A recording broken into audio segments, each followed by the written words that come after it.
அன்புக்குரியவர்களே, இன்றைக்கு சொல்லக்கூடிய மிக முக்கியமான ஒரு மருத்துவ குறிப்பு, மஞ்சள் காமாலை அதோடு கூட இரத்தத்தில் உள்ள வெள்ளணுக்களின் எண்ணிக்கை கொஞ்சம் அதிகமாக இருக்கும்.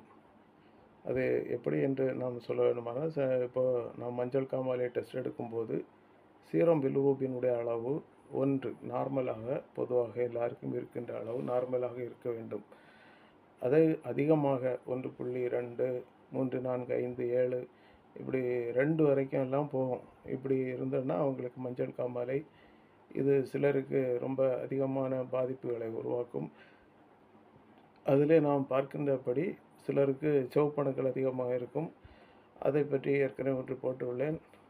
இன்னும் இதில் வெள்ளணுக்கள், இரத்தத்தில் வெள்ளணுக்களுடைய எண்ணிக்கை மிக அதிகமாக இருந்தால் அவர்களுக்கு பொதுவாக என்ன கம்ப்ளைண்ட்டுகள் எல்லாம் அதோடு கூட இருக்கும், அவர்களுக்கு மருந்து கொடுத்தால் எப்படி சரியாகும் என்ற நிலையை குறித்து இன்றைக்கு நான் சொல்கிறேன். அதாவது இவர்களுடைய இரத்தம் டெஸ்ட் பண்ணும்போது என்னுடைய WBC எண்ணிக்கை மிக அதிகமாக இருக்கும். இனி இவர்களுக்கு இவர்களுடைய தலைப்பகுதி சற்று பெரிதாக இருப்பது போல் அவர்களுக்கு தோணும். எல்லாருக்கும் இருக்கிற தான் தலை இருக்கும், அவங்களுக்கும் அதே அளவு தான் இருக்குது. ஆனால் அவங்களுக்கு அப்படி ஒரு மனசில் தலை பெருசாக இருக்கின்றது போல் ஒரு தோன்றும். இனி நெற்றியில் வலி இருக்கும். பிறகு நெற்றியினுடைய 2 பக்கமும், காதுக்கு மேல் காதுக்கு முன்பக்கம் இப்படி 2 பக்கம் வலியாக இருக்கும். கண்ணு நல்ல சூடான வலி இருக்கும். கண்ணு சூடாக இருக்கும், அதே நேரத்தில் வலி இருக்கும். கண்ணுக்கு உள்பக்கம் மிக அதிகமான ஒரு வலிகள் சிலருக்கு இருக்கும்.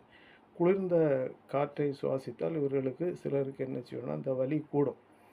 இனி இவர்களுக்கு மூக்கில் உள்ள ஸ்மெல் எப்படி இருக்குன்னா, உள்ளி இருக்குல்ல, அந்த உள்ளியினுடைய ஸ்மெல்லு, அதனுடைய ஒரு ஸ்மெல்லு. இனி புகை எப்படி இருக்கும், இந்த மாதிரி உள்ள ஒரு ஸ்மெல் இருந்தது போல் இருக்கும். இனி மூக்கின் உள்பகுதியிலே சளி மிக அதிகமாக இருந்ததாக தோணும். வாயில் இவங்களுக்கு ஸ்மெல் இருக்குன்னா மரத்தூளினுடைய ஒரு ஸ்மெல்லு. அதோட இடது முகத்தில் ஒரு வலி இருக்கும். இனி இவங்களுக்கு ஆகார விருப்பம் என்றால் உப்பு மிக அதிகமாக தெரிந்தது போல் இருக்கும். உடனே உப்பு வியாதி என்று சொல்வதற்கில்லை, பல குணங்கள் இருந்தாலும் இவர்களுக்கு இது கொஞ்சம் வித்தியாசமாக இருக்கும்.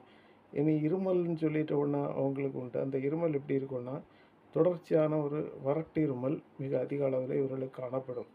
இனி அவர்களுக்கு இன்னும் சொல்லப்போனால் கையிலையும் கால்லையும், கை உள்ளங்கை இருக்குல்ல, நம்ம கை இந்த உள்ளங்கையில் உள்ளங்காலில் அந்த ஸ்கின் டிசீஸ், சோரியாசிஸாக இருக்கலாம், இல்லை வேறு எந்த நிலையாக இருக்கலாம், இந்த சோரியாசிஸ் அவர்களுக்கு காணப்படும். இனி இது கூட இரத்தத்தில் இன்னும் வேறு டெஸ்ட்டுகள் எல்லாம் இதற்கு கூட பெரிய மருத்துவமனைகளை பார்ப்பார்கள்.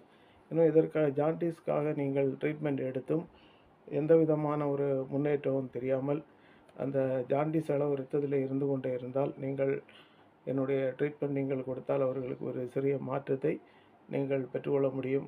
எனவே மருந்துகள் தேவைப்படுவோர் இதில் இருக்கின்ற இந்த எண்ணுக்கு நீங்கள் என்னை தொடர்பு கொண்டால் நான் அதற்கான சிகிச்சை உங்களுக்கு தருகிறேன். விருப்பமுடையவர்கள் அல்லது பெரிய ஹாஸ்பிட்டலில் உங்கள் அருகில் உள்ள ட்ரீட்மெண்ட் கிளினிக் சென்டரில் நீங்கள் ட்ரீட்மெண்ட் எடுத்தும் மாறாமல் இருந்தால் அவர்களுக்கு நாங்கள் மருந்து தருகிறோம்.